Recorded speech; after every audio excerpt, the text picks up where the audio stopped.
తన రాజకీయ జీవితంలో వ్యాపార రంగంలో ఎన్నో ఒడిదుడుకులను అనుసరించి ఇచ్చిన గడువులోగా ప్రభుత్వానికి జీఎస్టీ పన్ను చెల్లిస్తున్నట్లు వరంగల్ పశ్చిమ ఎమ్మెల్యే నాయిని రాజేందర్ రెడ్డి తెలిపారు.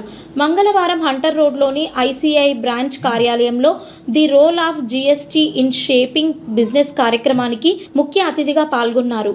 విశిష్ట అతిథిగా వస్తుసేవా పన్నుల కమిషనర్ ఆర్కే రామన్ ఐఆర్ఎస్ పాల్గొన్నారు.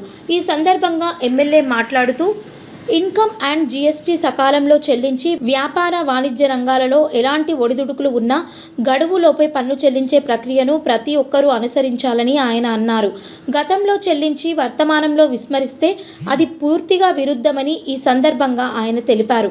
ఎలాంటి నిర్లక్ష్యం వహించకుండా సకాలంలో పన్ను చెల్లిస్తే అపరాధ రుసుమును తొలగిపోతుందని, వడ్డీలు అదనపు వడ్డీల నుండి విముక్తి కలుగుతుందని అన్నారు.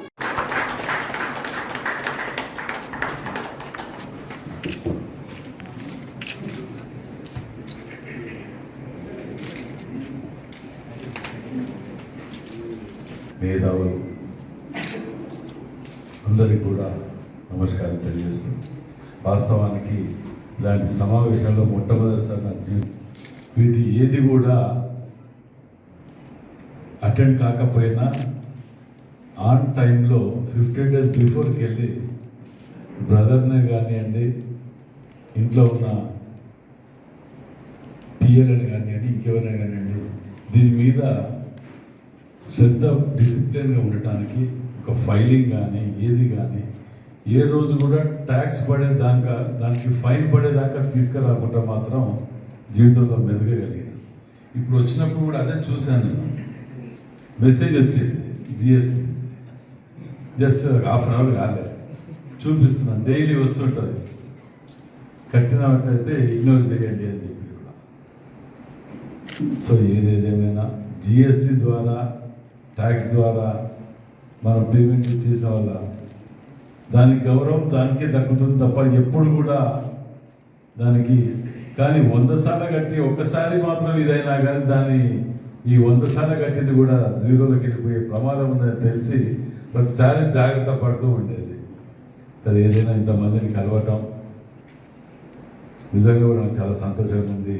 నేను కూడా ఈ సబ్జెక్ట్ మీద ఒక 1 hour 2 hours కేటాయించి అసలు ఏంటిది, ఉద్దేశం ఏంటిది అనే దాని మీద కూడా కొద్దిగా తెలుసుకుందామనే ఆలోచన కూడా వచ్చినాను.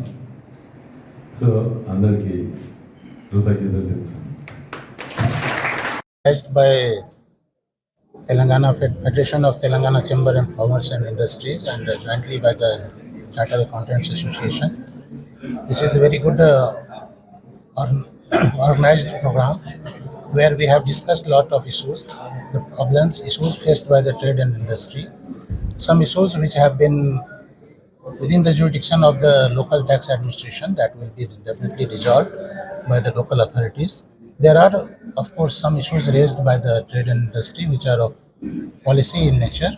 So that will be forwarded to the appropriate authority to consider and give relief to the trade and industry as and when it is felt required. So most of the members or delegates from trade and industry as well as from Chartered Accountants Association, they attended this seminar. It is very overwhelming response we got here, and I hope that this kind of seminar should be organized in future also to extend the hand holding to our members of trade and industry to listen to their genuine problems, to resolve, address those issues which are required to be addressed. I wish this very success to the organizers and to the trade and industry also. Thank you very much.